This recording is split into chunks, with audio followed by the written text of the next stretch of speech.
नमस्ते दोस्तों, मैं आपका दिल से स्वागत करती हूँ। दोस्तों, मेरा नौकर मुझसे बेइंतहा मोहब्बत करता था। वह कहता कि मालकिन, मैं आपको जिंदगी भर खुश रखूंगा। मैं हमेशा आपको एक दीवानों की तरह मोहब्बत करूंगा, चाहे वह पल सुख के हो या दुख के। मुझे विधवा होने बाद से आज पहली बार ऐसा वो मुझे कहा था, लेकिन उसकी उम्र और मेरी उम्र में बहुत फासला था। मैं सोचने लगी, क्या यह मुझे वह खुशी दे पाएगा जो मैं चाहती हूँ? ये तो अभी बहुत छोटा है। फिर उसने मुझे ऐसी बातें करने लगा कि मैं अपने जज्बातों पर काबू नहीं कर पाई। उसके साथ कमरे में चली गई। फिर उसने जो कारनामा दिखाया उससे तो मैं हैरान रह गई। जिसे मैं बच्चा समझ रही थी, उसने तो मेरी। दोस्तों, आगे की कहानी सुनने के लिए आपसे हमारी हाथ जोड़कर विनती है कि आप लोग कहानी को सुनकर हमारे चैनल को सब्सक्राइब करना भूल जाते हैं।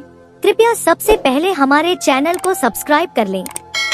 दोस्तों, मेरा नाम अमृता है और मुझे विधवा हुए 17 साल बीत गया था। मेरे पति की अचानक मौत के बाद मैंने अपने इकलौते बच्चे के लिए और उसके जीवन बनाने की कोशिश में मैंने अपने 17 साल बर्बाद कर दिया था। उस वक्त घर में एक बहुत पुराना नौकर काम करता था, जिसका नाम रामू था। लेकिन अब उसने भी नौकरी छोड़ने का फैसला कर लिया था और वह काफी समय से हमारे यहाँ काम पर नहीं आ रहा था। वह अपने काम को अपना समझकर पूरे विश्वास के साथ किया करता था, लेकिन एक दिन वह अचानक से नौकरी छोड़ने की बात कर दिया, जिसे सुनकर मैं बहुत हैरान हो गई। दरअसल इन सब के पीछे मेरे बेटे अमित का हाथ था। मैं और मेरा बेटा अमित एक छोटे से शहर में रहते थे। मैंने अमित को अच्छी शिक्षा के साथ पाल पोस कर बड़ा कर किया। अमित ने भी कड़ी मेहनत किया और अपनी पढ़ाई पूरी किया। आखिरकार उसे एक अच्छा कंपनी में नौकरी मिल गई, लेकिन यह नौकरी विदेश में था। अमित बहुत खुश था, लेकिन मैं बहुत नाराज थी, क्योंकि मैं बेटे को अपने से इतनी दूर नहीं जाने देना चाहती थी। अमित हमेशा से ही विदेश जाने का सपना देखता रहता था और फिर अमित ने रामू को भी यह सपना दिखाने लगा। अमित ने रामू से कहा कि तुम यहाँ जितना मेहनत करते हो, अगर इतना मेहनत विदेश में करोगे तो तुम महीना के 60,000 रुपए तक कमा सकते हो और वहाँ तुम मेरे साथ मेरे घर में भी रह सकते हो। उसके बदले में जो तुम यहाँ काम कर रहे हो, वही काम तुम्हें वहाँ पर करना होगा। इसके लिए अलग से मैं तुम्हें 30,000 हर महीना दूंगा। रामू अमित के झांसे में आ गया और इसी वजह से अचानक रामू ने नौकरी छोड़ने की बात कर दिया। 10 दिन के बाद मेरा बेटा अमित विदेश जाने की बात करने लगा, लेकिन मैं उसके इस फैसले से सहमत नहीं थी। अमित ने मुझे बहुत समझाने की कोशिश की, फिर भी मैं राजी नहीं हुई। मैं अपने बेटे से कहने लगी, बेटा, मैं चाहती हूँ कि तुम्हारा शादी हो जाए और तुम यही हमारे साथ अपने ही देश में रहकर किसी अच्छे कंपनी में काम करो। तुम्हारे सिवा कौन है मेरा यहाँ? मैं तो तुम्हारे लिए ही तो अब तक जी रही हूँ। अमित मेरी बात सुनकर कहने लगा कि माँ, तुम मेरी शादी जैसे करना चाहो करा सकती हो, लेकिन मैं विदेश का प्लान कैंसिल नहीं करूँगा। इतना कहकर वहाँ से चला गया। आखिरकार मुझे अपनी माँ का फर्ज निभाना था, इसलिए फिर मैंने अमित की शादी राधिका नाम की लड़की से करा दी। शादी के बाद मेरा बेटा अमित अपनी पत्नी राधिका को लेकर विदेश जाने लगा। फिर मैं अपनी बहू से इस बारे में बात की। मैंने कहा, बहू, अपने पति को समझाओ कि वह विदेश ना जाए। इतना सुनकर मेरी बहू ऊंची आवाज में बोलने लगी, सासू माँ, मेरे पति मुझे जहाँ लेकर जाएंगे मैं वहाँ खुशी खुशी चली जाऊंगी। इसलिए आपको जो भी कहना है आप खुद अपने बेटे से कहिए। यह आपका आपसी मसला है, मेरा नहीं। फिर मैं अमित के आगे हाथ जोड़कर विनती करने लगी कि बेटा, मुझे अकेला छोड़कर मत जाओ, मैं तुम्हारे बिना नहीं जी पाऊंगी। लेकिन अमित मेरी बात को अनसुना कर दिया और जाने लगा। मेरा नौकर रामू भी साथ में अपना बैग लेकर जाने के लिए तैयार था। तभी मुझे दौरा पड़ा और मैं चक्कर खाकर गिर गई। लेकिन मेरा बेटा और बहू मुझे पीछे मुड़कर भी नहीं देखा। लेकिन मेरा नौकर रामू मुड़कर देखा तो मैं नीचे गिरी हुई थी। वह जल्दी से दौड़कर आया और मेरे मुंह पर पानी मारने लगा, जिससे मैं होश आ गई। अमित मेरे पास आया और बोला, रामू चलो, देर हो रहा है। तभी रामू ने जाने से इनकार कर दिया। उसके बाद रामू ने सारा माजरा मुझे बता दिया कि छोटे मालिक ने मुझे विदेश में ज्यादा पैसे देने का झांसा दिया था। इसलिए मैं नौकरी छोड़ने का बात किया था। मेरा बेटा अब विदेश चला गया और मुझे किसी से कोई हमदर्दी नहीं मिला। मेरे पति को गए हुए 17 साल हो गए थे और अब मेरा बेटा भी मुझे छोड़कर चला गया था। मैं ऐसी निराशा में बैठी थी कि तभी नौकर उदास चेहरा लेकर मेरे पास आया। वह कहने लगा कि मालकिन, आप इस तरह से उदास मत होइए। इस बात को लेकर आप ज्यादा परेशान मत रहिए। इससे आपके चेहरे का गोरा रंग फीका पड़ जाता है। ऐसा लगता है कि आप बहुत दिनों से बीमार हैं। जब से मेरे पति का मौत हुआ है, तब से मुझे अपनी नौकर के अलावा किसी और से समर्थन नहीं मिला था। अब मेरे बेटे को विदेश गए 2 साल हो गए थे। तब से मेरा नौकर रामू मेरा बहुत अच्छे से ख्याल रख रहा था।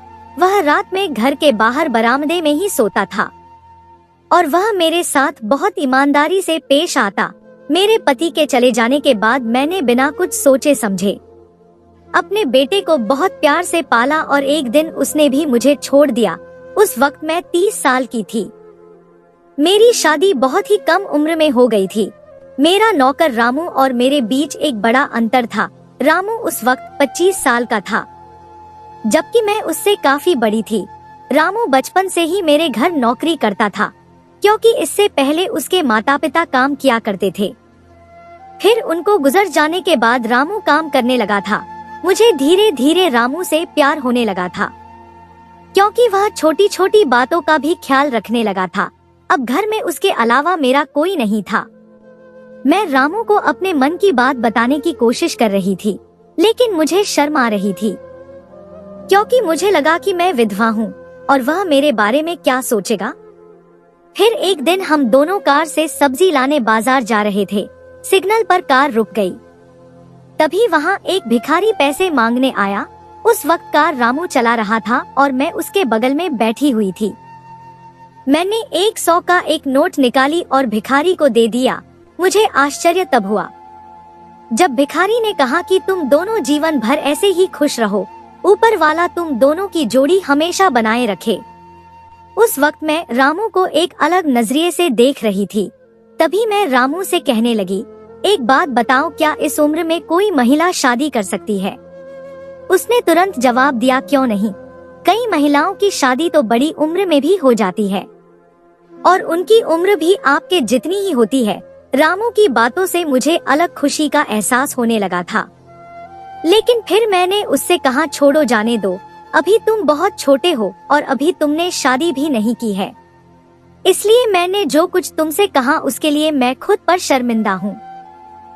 रामू कहने लगा, मालकिन, आप तो देखने में अभी भी एक जवान लड़की की तरह ही लगती है, जैसे अभी आपकी उम्र 30 साल ही हुआ हो। इस उम्र के हिसाब से आप मुझसे सिर्फ 5 साल बड़ी है और मैं आपसे 5 साल छोटा। रामू कहने लगा, मालकिन, आप खुद को इतना फिट रखती हैं कि आपके चेहरे पर अभी तक जवानी की झलक चमकती है। आपके चेहरे से मुझे लगता है कि आपने अपने जीवन में कुछ भी नहीं देखा है।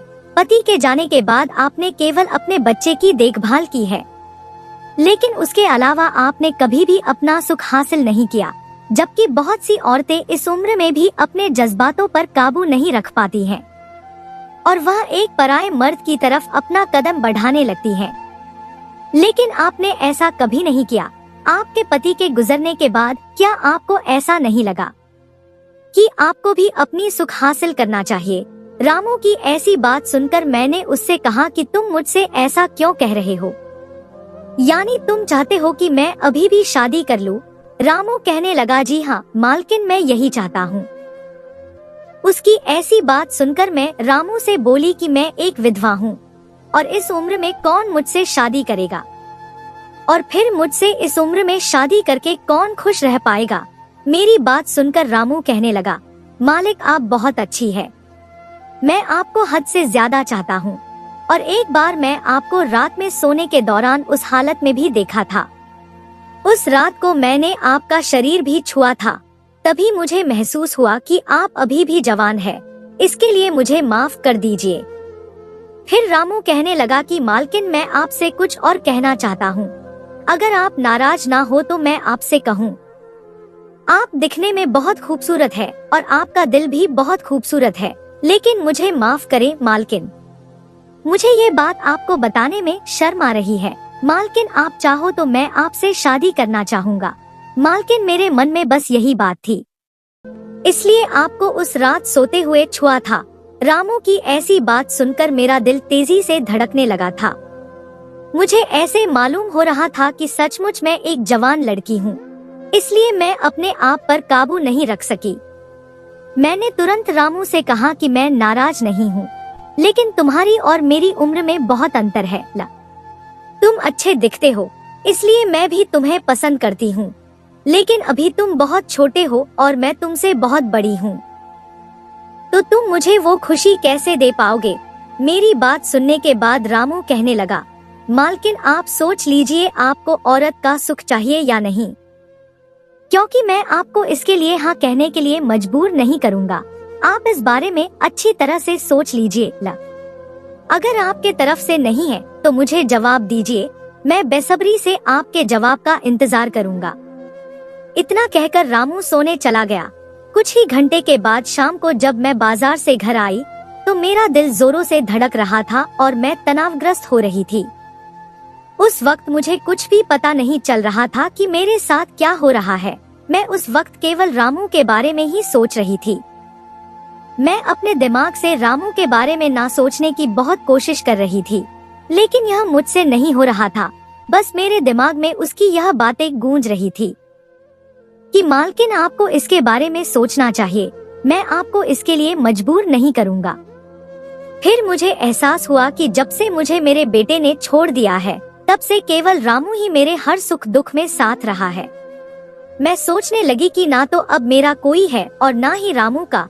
फिर अगले दिन रामू मेरे ऑफिस से एक हिंदी कहानी की किताब लेकर मेरे कमरे में आ गया। उस वक्त मेरे सिर में इतना दर्द हो रहा था कि मैं बर्दाश्त नहीं कर पा रही थी। उस वक्त रामू वह किताब लेकर दरवाजे पर खड़ा था। फिर पूछा कि मालकिन क्या मैं अंदर आ सकता हूँ। मैंने उसे हाँ में जवाब दिया। फिर मैं रामू से कहने लगी कि मेरे सर में बहुत दर्द हो रहा है।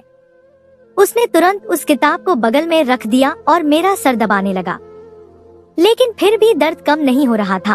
वह तुरंत विक्स लेकर आया और मेरे सर पर लगाने लगा, लेकिन उस विक्स लगाने की वजह से मेरी आंखें बहुत तेज जलने लगी थी। तब रामू को मेरी बेचैनी देखी नहीं गई, तभी वह मेरी आंखों में फूंक मारने लगा। उस वक्त उसके बीच और मेरे बीच की दूरी बिल्कुल ना के बराबर थी, जिससे मेरा दिमाग दर्द की जगह से घूमकर हम दोनों की दूरी के फासले पर चला गया। उसके इतना करीब होने से मुझे एक अजीब सा एहसास होने लगा था। कई सालों के बाद कोई मेरा इतना करीब आया था। उस वक्त ऐसा लग रहा था जैसे मैं किसी समुंदर में डूबती जा रही हूँ, और उस वक्त मुझे उस समुंदर से निकालने वाला सिर्फ रामू था। मैं बिल्कुल ही बेचैन होने लगी थी।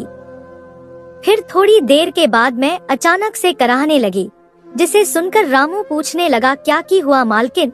उस वक्त मैं शर्म से उसे कुछ ना बोल पाई, क्योंकि उस वक्त मेरे वजूद में एक अलग ही बेचैनी भड़क उठी थी, लेकिन मैं उससे यह बात बता ना पाई। फिर मैं उसे अपनी भावनाओं को छुपाते हुए बोली, मेरे पति की मौत के बाद मैंने कभी किसी अजनबी को इतना करीब नहीं आने दिया, लेकिन तुम्हारे इतना करीब आने से मेरे मन में अलग अलग भावनाएं पैदा हो रही है और यह सब ठीक नहीं है। इसलिए तुम अब जाओ, मेरा दर्द कम हो गया है। अगले दिन फिर से मेरी तबीयत खराब हो गई। इस बार बहुत ज्यादा तबीयत बिगड़ गई थी, इसलिए रामू मुझे अस्पताल ले गया। वहाँ डॉक्टर के कहने पर मुझे 2 दिनों तक अस्पताल में ही भर्ती रहना पड़ा। उस वक्त भी दिन रात रामू मेरे पास में ही बैठा रहता था। मैं जब भी उसे देखती तो मुझे रामू के चेहरे से पता चलता कि वह बहुत परेशान है। अस्पताल से घर आते समय रामू ने सवाल किया कि मालकिन शायद आप वह सवाल भूल गई हैं जो मैंने आपसे पूछा था। मालकिन आपको शायद मुझ पर भरोसा नहीं है, इसलिए इतना बड़ा फैसला लेने से डरती है। फिर रामू ने कहा कि मालकिन मैंने आपसे जो कुछ भी कहा है उन सभी बातों को आप अपने दिमाग से अभी के लिए निकाल दीजिए। पहले आप पूरी तरह से ठीक हो जाइए, फिर उसके बारे में सोचिएगा। अब हम घर आ चुके थे और रामू ने मुझे मेरे कमरे में लेटाकर वह किचन में चला गया। थोड़ी देर बाद वह मेरे लिए खाने को कुछ हल्की चीजें लेकर आया। क्योंकि डॉक्टर ने मुझे हल्की चीजें ही खाने को बोला था। वह भी मेरे साथ ही बैठकर खाया और फिर मुझे दवा खिलाकर थोड़ी देर के बाद वह बाहर सोने चला गया है।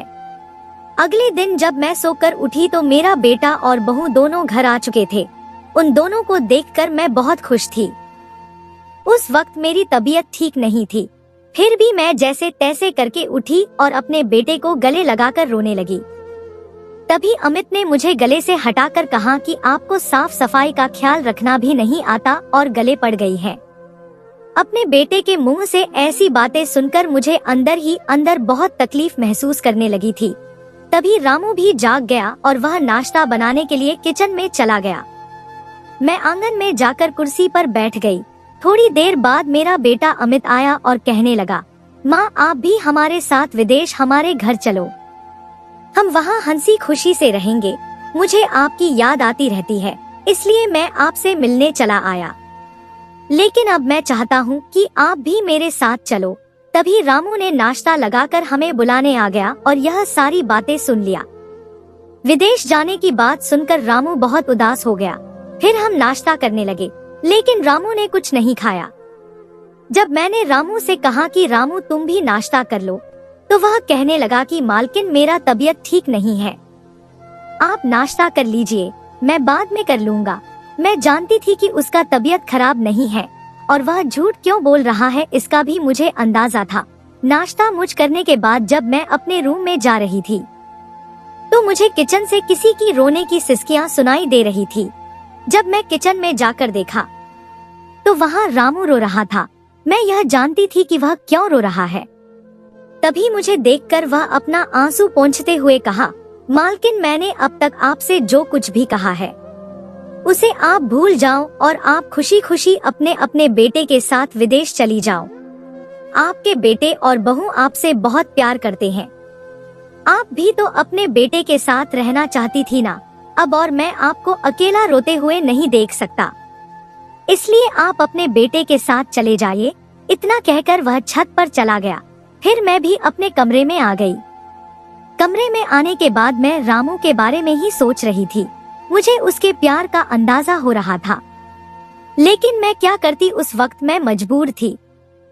फिर मेरे दिमाग में ख्याल आया कि अगर मैं रामू को वह खुशी दे दूं जो वह मुझसे चाहता है, तो शायद वह भी खुश हो जाएगा। यह सोचकर मैं उससे मिलने के लिए छत की तरफ जाने लगी। अभी मैं अपने बेटे और बहू के कमरे के पास ही थी। तभी मुझे अपनी बहू की आवाज सुनाई देने लगी। वह अपने पति से कह रही थी कि आप अपने माँ को कैसे भी करके विदेश लेकर चलिए, क्योंकि अब मुझसे ज्यादा काम नहीं होगा। वैसे भी अब मैं प्रेग्नेंट हूँ, इसलिए सासू माँ को वहाँ ले चलिए ताकि वह हमारे घर में मेरी और मेरे होने वाले बच्चे का भी देखभाल कर सके। इससे आपको अलग से जो नौकर को पैसे देने पड़ते हैं वह भी बच जाएगा। तभी अमित अपनी पत्नी से कहने लगा, तुम चिंता मत करो, मैं माँ को विदेश जाने के लिए मना लिया हूँ, बस तुम कोई गड़बड़ मत करना और यह पता नहीं चलने देना कि हम उन्हें ले जाने के लिए ही आए हैं, ना कि उनसे मिलने। अपने बेटे और बहू की यह सारी बातें सुनकर मेरी आंखों से आंसू बहने लगे थे। उस वक्त मैं अंदर से एक बार फिर टूट चुकी थी। तभी रामू छत से नीचे आ गया और मुझे रोते हुए देख लिया। इस तरह से मुझे रोता हुआ देख वह बहुत परेशान हो गया।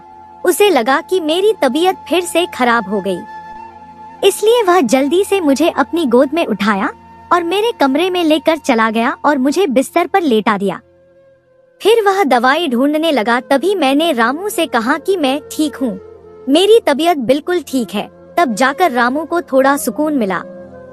वह मेरे पास आकर बैठ गया और कहने लगा, मालकिन फिर आप क्यों रो रही है? तब मैं अपनी बेटे और बहू की बातें उसे बताई और फिर उसके गले लगकर रोने लगी। रामू मुझे चुप करा रहा था, लेकिन मैं चुप होने के नाम ही नहीं ले रही थी। तभी रामू ने अपना मुंह मेरे मुंह पर रख दिया, जिससे मैं चुप हो गई। जब मैं चुप हो गई तब उसने अपना मुंह मेरे मुंह पर से हटा लिया। 3 दिन के बाद मेरा बेटा और बहू वापस विदेश जाने के लिए तैयार थे। तब मेरा बेटा मुझे भी तैयार होने को कहने लगा। उसने कहा, माँ आप जल्दी से तैयार हो जाओ, पहले ही हम देर हो चुके हैं। उस समय मैं विदेश जाने से इनकार कर दिया। मेरे इनकार करने के बाद मेरे बेटे और बहू दोनों का मुंह देखने लायक हो गया था। अमित कहने लगा, आपने परसों तो जाने के लिए हाँ किया था और आज आप इनकार कर रही है, आखिर क्यों? तब मैंने उन दोनों की गलती ना बताकर बस इतना ही बोली, बेटा मैं अपने घर को छोड़कर कहीं और नहीं जा सकती। फिर वह दोनों मुंह फुलाए वापस विदेश चले गए। उनके जाने के बाद मैं बिल्कुल भी नहीं रोई, क्योंकि मैं यह मान चुकी थी कि मेरे लिए रामू के अलावा कोई और नहीं है जो मेरा ख्याल रख पाएगा। फिर मैंने यह फैसला कर लिया कि मैं रामू से शादी करूंगी। बेटे के जाने के 4 दिन बाद मैं सोच रही थी कि यह बात मैं अपने बेटे को कैसे बताऊं कि मैं दूसरी शादी करने जा रही हूँ।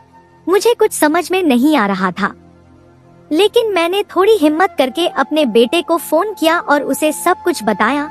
उसने मुझसे कहा कि माँ, तुम एक शादीशुदा हो और आप एक नौकर के साथ ऐसा कैसे कर सकती है? आप मेरा एक बात याद रखना, दांव पर लगा दिया था, लेकिन उसने इसकी कोई परवाह नहीं की।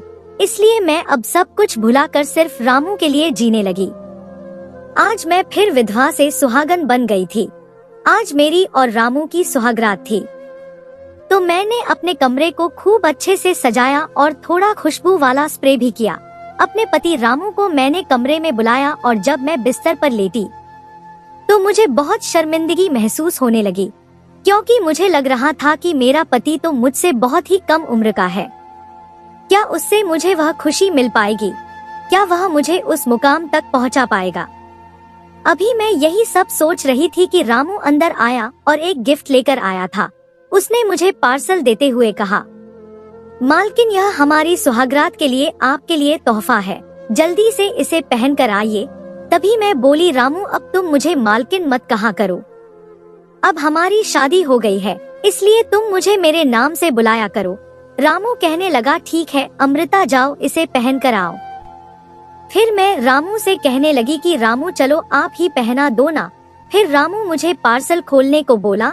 जैसे ही मैं पार्सल खोली तो उसे देखकर मैं चौंक गई, क्योंकि उस पार्सल में एक गाउन था जो दिखने में बहुत ही सुंदर था, लेकिन इस उम्र में मुझे वह पहनने में शर्म आ रही थी। लेकिन फिर मैंने सोचा कि यहाँ तो मैं और मेरे पति ही है और आज हमारी शादी की पहली रात भी है, इसलिए मैं चुपचाप खड़ी रही और रामू मुझे वह गाउन पहनाने लगा। थोड़ी देर का काम में मेरा पति बहुत वक्त लगा रहा था। उस वक्त रामू को इतना करीब होने से मेरे अंदर एक अलग ही भावना उत्पन्न होने लगी थी। फिर मैं अपने आप पर काबू नहीं रख सकी और रामू से लिपट गई। मेरा पति मुझसे बोला, अमृता आज मैं तुम्हारे साथ जी भर के प्यार करूंगा। यह सुनकर मैं बहुत उतावली हो गई, क्योंकि मुझे भी 17 साल से वह सुख नहीं मिला था। उस रात उसने मुझे इस कदर प्यार किया था कि मैं पूरी तरह से खुश हो गई थी। आज मुझे समझ आ गया था कि जिसे मैं छोटा समझ रही थी वो तो बहुत ताकतवर निकला था। रामू कहने लगा, अमृता मैं तुमसे जीवन भर इसी तरह प्यार करता रहूंगा। उस वक्त मेरे लिए बेटे का जाने का दुख अलग था, दूसरी तरफ मुझे अपने पति रामू से प्यार पाने का खुशी अलग। रामू मेरा घर का नौकर होते हुए भी उसने मुझे कभी अकेला नहीं छोड़ा था, लेकिन जिसे मैंने पैदा किया और परवरिश की वही मुझे छोड़ दिया। आज मैं फिर से एक नई जिंदगी में खुश थी। मुझे रामू से वो सब खुशी मिल रहा था जो एक पत्नी को अपने पति से चाहिए था। हम हमेशा जिसके भरोसे रहते हैं अक्सर वही धोखा देता है। उस वक्त मैं उम्र के ऐसे पड़ाव पर थी जब मुझे अपनों की जरूरत थी और किसी ने मेरा साथ नहीं दिया। रामू घर का नौकर होते हुए भी मुझे हर खुशी दी। तो दोस्तों, यह थी हमारी आज की कहानी। आपको सुनकर कैसी लगी हमें कमेंट करके जरूर बताएं और हमारी वीडियो को ज्यादा से ज्यादा अपने दोस्तों में शेयर करें और हमारे चैनल को भी सब्सक्राइब कर लें ताकि आने वाली वीडियो का नोटिफिकेशन आप तक तुरंत पहुंचे। मैं मिलती हूं आपसे अगली वीडियो में, तब तक के लिए धन्यवाद।